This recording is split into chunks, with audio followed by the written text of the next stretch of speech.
Alright, welcome back everyone to part 3 of the WOTOG Whispers of the Old Gods preview review. And let's jump right into it. Last time we left off with Doom, and now we're gonna go ahead and review the remaining 13 cards that have been previewed until now.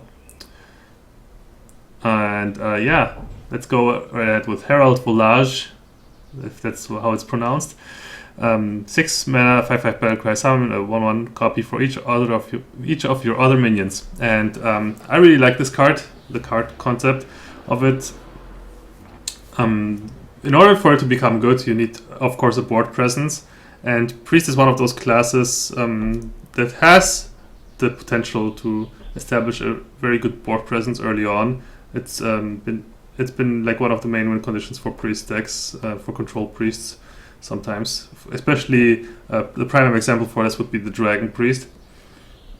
So the way you win is basically just always have better minions on curve than your opponent and just heal them up and generate card advantage that way.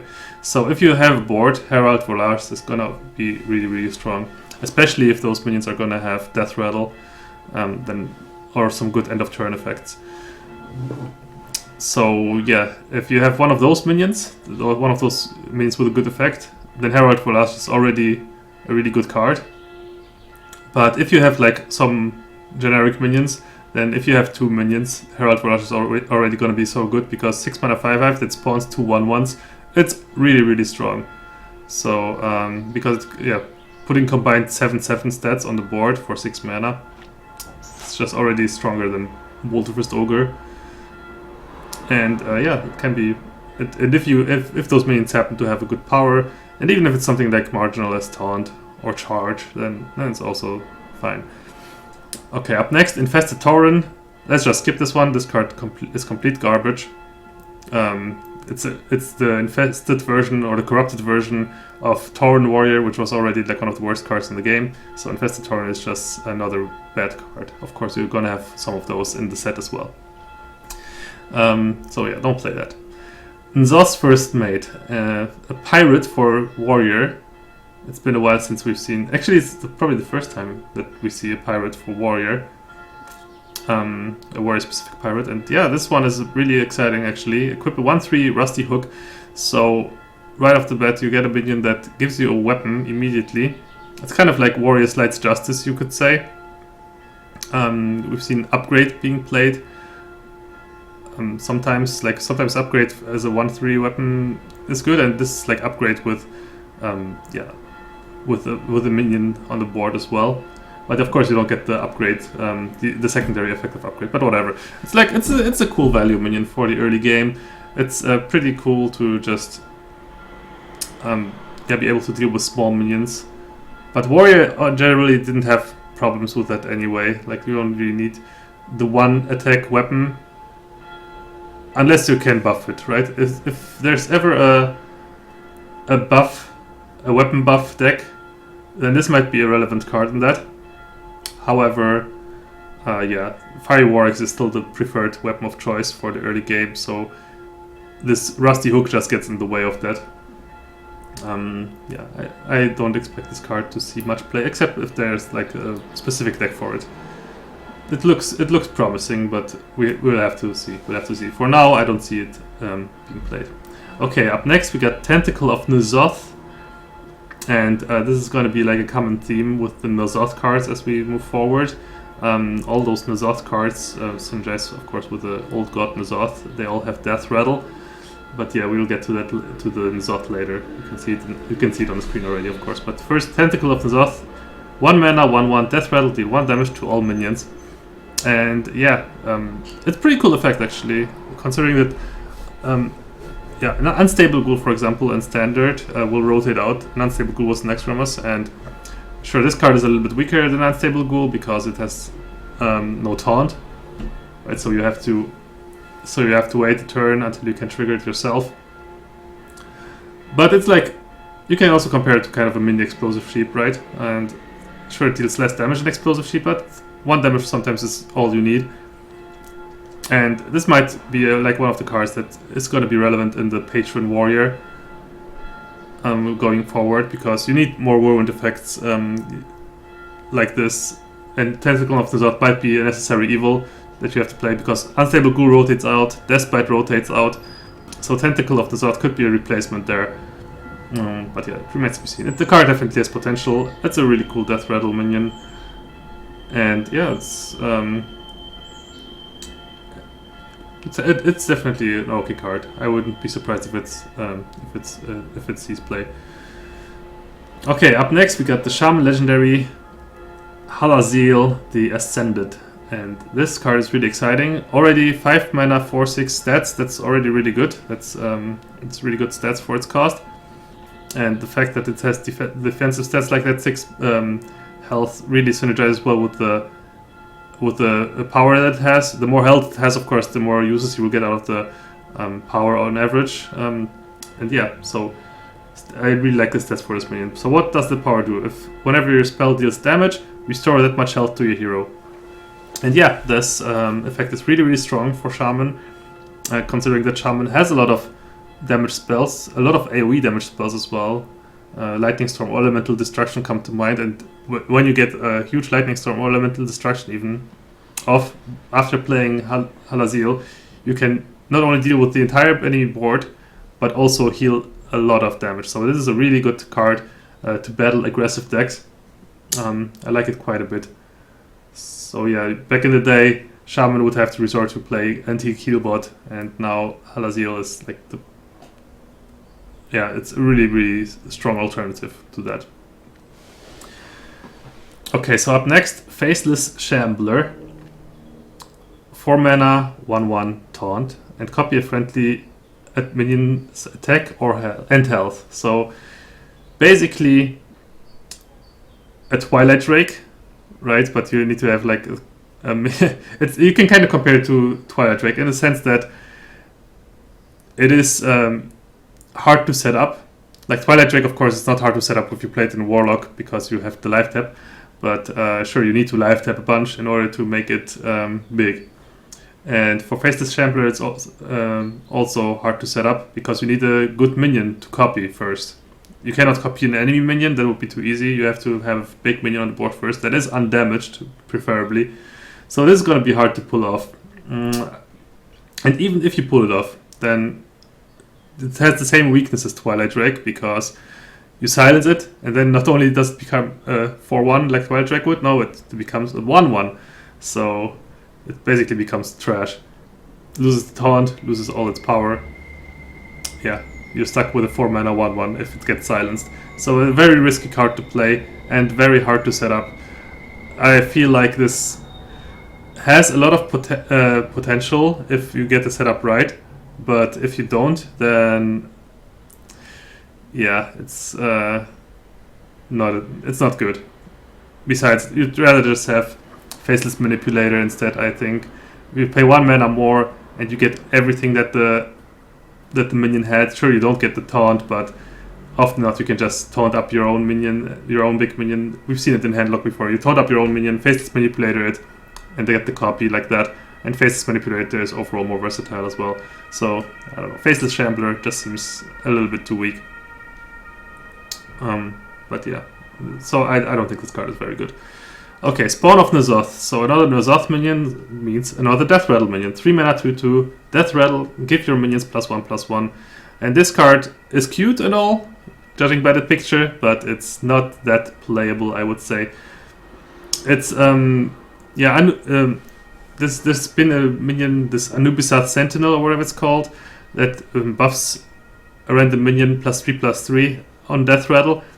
And the problem with that is basically that, I mean, you can compare the Spawn of N'Zoth to this Anubis Sentinel. The problem is you need to suicide your minion first, right, in order to get the buff. And yeah, therefore it makes it really hard to set up. If your opponent triggers the Death Rattle for you, then most of the time he will clear your board before he does that. And if you want to trigger the Death Rattle yourself, then you need to suicide your minion, which is also sometimes not what you want. So already a very situational Death Rattle. And this Death Rattle is not even that impactful because it gives your minions +1/+1, but it's only really good if you can set it up yourself. Like if you play a bunch of minions after having played the spawn. Of course, the spawn needs to survive first. And then you play your bunch of minions, suicide the spawn, buff your whole minions. And even then it's like only +1/+1 for every minion. It's not that great.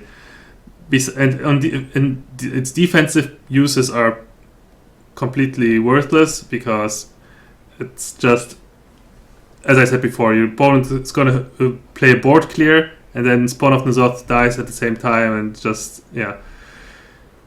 buffs absolutely nothing. So, Spawn is not going to do much besides looking cute. So I don't see this card being played.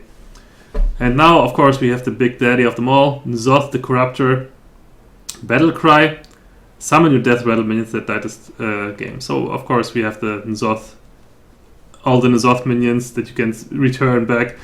Of course, it's gonna take quite a bunch of Death Rattle minions, in standard at least,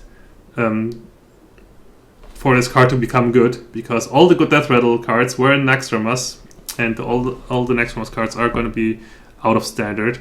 Sure, this card might still be very, very strong in wild. I wouldn't be surprised to see this card in wild, but see a deck being built around this. But for standard, it takes quite a bit of good Death Rattles to be released in this set. Tentacle of N'Zoth is fine and all, but Spawn of N'Zoth isn't. And we still need to see some more good stuff, like Infested Tauren. No thanks. Don't want to play cards like that. So, but if we see some good Death Rattle minions being released, then we might see this card being played. But for now, we'll have to see. It has potential, of course, but as usual with the 10 mana minions, it's just so situational sometimes, and even if you pull it off in a big way, it doesn't even mean that you're gonna win the game after that. We've seen, for example, Varian Rin do the similar effect, right? You pay 10 mana for a weak statted minion, and then you get a bunch of stuff on the board. But do you see Varian being played right now? No, I don't think so. It's like you paid so much mana for an effect that doesn't even win you the game immediately. Sure, it has the potential to be a game-winning effect, but it's gonna be tough. So it remains to be seen how good this card will be. Okay, up next, Undercity Huckster, 2 mana, 2/2 Death Rattle. Add a random class card to your hand from your opponent's class. So, kind of a mini Burgle. You get 1 card instead of 2 on Death Rattle. You can compare it to Loot Hoarder in a way as well. It's a really cool card to have as well, to set up an what's the card again? The Raptor, right? The Raptor that copies Death Rattles. If you get the Raptor after an Undercity Huckster, you can get a lot of good value out of those cards. However, once again, the problem is that wouldn't you rather just have Loot Hoarder, for example? Like, isn't the card that you're going to draw off your deck better than any random card you can get off of your opponent's class? I feel like just drawing card would be better. So the card is quite alright because of the stats compared to Loot Hoarder. Like, it has 1 more health, but the card that you get is not going to be a card of your own deck. It's going to be random, so on average it's going to be worse than whatever you can draw out of your deck. But if you set it up with like a Raptor, it might be pretty nice. We shall see. Okay, up next, Renounce Darkness, and this card had me really confused when I first saw it. Replace your hero, power, and warlock cards. So this is a warlock card, of course. Replace your hero, power, and warlock cards with another class. The cards cost 1 less. So basically, you get random cards from a class. Like, all your warlock cards get replaced with random cards from another class, and those cards cost 1 less. So it seems okay, I would say. It is very hard to evaluate this card before having played with it, right? I mean, the discount effect, getting basically a Thorazine discount on all your spells, and all your Warlock minions as well, like all your Warlock cards. Getting a discount on all those cards, it's a Tauren discount is pretty good, right? Of course, it's going to be random cards, so it might be worse than whatever you played before, but sometimes it actually can be alright. Also, keep in mind, you replace your hero power, so you get to use that hero power immediately. For example, you can live tap, you can play this, you can replace your hero power, play a hero power once again. And sometimes that hero power, that new hero power, might be what saves you. For example, if you're in a position where you absolutely cannot live tap anymore, and you need a new class hero power. For example, you get warrior or priest, just to heal up every turn, or even druid. So yeah, already having that option of an additional hero power can be really good for warlocks in general. I don't see this card being played in aggressive warlocks though. It should be in a control deck because, of course, aggro warlocks thrive on that live tap just to not run out of gas. And yeah, but for control warlocks, I think this card can see some play in some weird control style warlocks. For example, once you run out of threats and have some bad cards or situational cards, like Powerful Wellbeing, Warlock Coil and whatnot, you can replace them with potentially good cards out of any other class. So we'll see. I'm definitely going to try this card out. It has potential, I feel like, but it remains to be seen. Alright, up next, the Boogeymonster, and this one is really, really bad. Whenever this minion attacks and kills another minion, you gain +2/+2. So you basically pay 8 mana for Boldfist Ogre, right? And then it can grow when it kills another minion while attacking. Not even when it's getting attacked. You have to attack with this minion in order to make it grow. So I feel like this effect would have been much better if it said whenever this minion kills another minion. Then this card would have actually been quite alright, I would say. Because then your opponent would need removal other than minions in order to kill this. So yeah, I don't know. This effect had so much potential in my opinion. But the fact that you have to attack into other minions, so you can only grow it +2/+2 per turn, is just terrible. So basically a worse version of Gruul, and Gruul already doesn't see any play at all. Yeah, I feel like, for example, let's say this minion would have killed another minion and gained +2/+2 without attacking, right? For example, when it's defending, you taunt it up, and then you can easily stop minion aggression like that, right?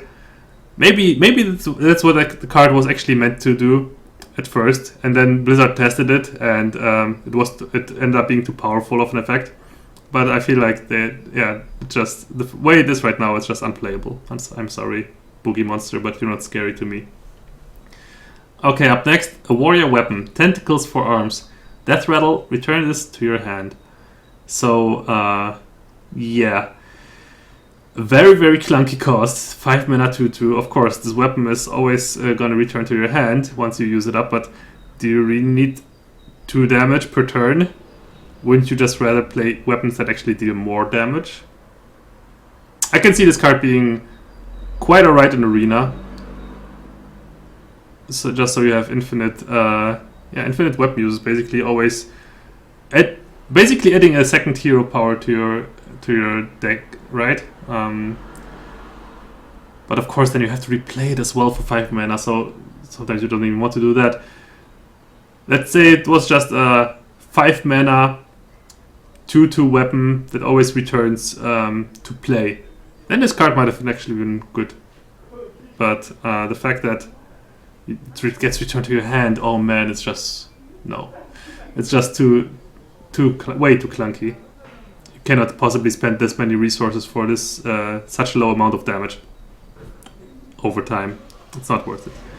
Okay, up next, Xaril, Poisoned Mind, the rogue legendary. Some dank insect. 4 mana 3/2. Pretty weak stats, so it's gotta have some good effect, right? And it does. Battle Cry and Death Rattle, so triggers twice, which is pretty nice. add a random toxin card to your hand. And of course, you're going to be asking yourself, what the hell are toxins, right? And toxins, actually, I have it right here. There's 5 different toxins. Each of them cost 1 mana, so it's like spare parts. But those spare parts actually are pretty sick. One spare part, one of those toxins gives a minion +3 attack. The other one gives stealth. The third one does, basically a shadow step. The fourth one deals 2 damage, and the fifth one draws a card. So yeah, pretty powerful effects compared to other spare parts. And yeah, you get it twice. So you get it on Battlecry and on Death Rattle. So yeah, I actually like this card quite a bit, especially when you can use it with Bran as well to get double Battlecry and whatnot, and then you can, with Death Rattle, you can get it back with N'Zoth. So there's potential here, right? Of course, the fact that the toxins, of course, you cannot choose which one you get, makes this a little bit too situational at times. But I feel like if there's ever a good like value rogue deck, this card will be good. After all, you have to also think about toxins are very, very good to initiate combos, right? There's a lot of combo cards for rogue, and this card is really good card to enable combos with all those toxins. And also just for gadgets at Auctioneer and whatnot, Vital Teacher. We've seen rogues being able to make use out of those kind of spells. Sure, I don't think this is better than Tomb Pillager though at the moment, honestly, because Tomb Pillager actually always gives you what you want. You want a 0 mana spell that gives you 1 mana. That's even better than any toxin you could get, at least for current rogue decks. But yeah, I mean, this card, along with Tomb Pillager, it kind of offers you similar effects, I would say, for the rogue class. I kind of like this effect, but it seems a little bit weak still. Whatever, we shall see. Yeah, it's okay. It's okay. It's not that great, but it's okay. So Infest, 3 mana, Hunter card. Give your minions Death Rattle, add a random beast to your hand. So basically turn all your beasts, all your minions into web spinners. So in order for this card to be worth the mana that it is right now, it needs to give at least 3 minions that Death Rattle effect, in my opinion. Because if you compare it, for example, to, let's say, Arcane Intellect, right? Arcane Intellect is always the card draw spell you want to compare everything with, I suppose. Arcane Intellect, draw 2 cards for 3 mana. And if you give it this effect to 2 minions, you get 2 cards for 3 mana as well, right? But the fact that it's random beasts, it's once again the problem that getting random cards is always worse than drawing cards off of your deck, because it will automatically, on average, give you a worse card or a card that doesn't have this synergy for your deck. So yeah, it's just gonna give you shit cards basically on average, and that's also the reason why Tomb Spider is not seeing any play. That's the reason why Ball of Spiders doesn't see any play, or Lock and Load or whatever. It's just getting random cards, and this just hasn't been good at all. Web Spinner was good because it's a 1 mana beast, but that's the exception, right? And yeah, this trend continues now with Infest of getting random hunter cards into your hand, random beasts or whatever. It's just not good. Therefore, like, in order for it to get you reasonable amount of value, you have to make it better than 2 cards for 3 mana, because it's random cards, so 3 cards for 3 mana, so you have to put it on 3 beasts, and it's going to be hard to set up. And even then, you're not going to get any good stuff off that. I don't think this card is going to be good. You can combine it with Unleash the Hounds, and that's about like the best application I can see for this card. But then again, you'd rather just have probably Cult Master, right? Cult Master into Unleash. It's just way better. Okay, and that's it for this week of the Whispers of the Old Gods preview review. I hope you enjoyed this episode. See you again next week for part 4. Goodbye.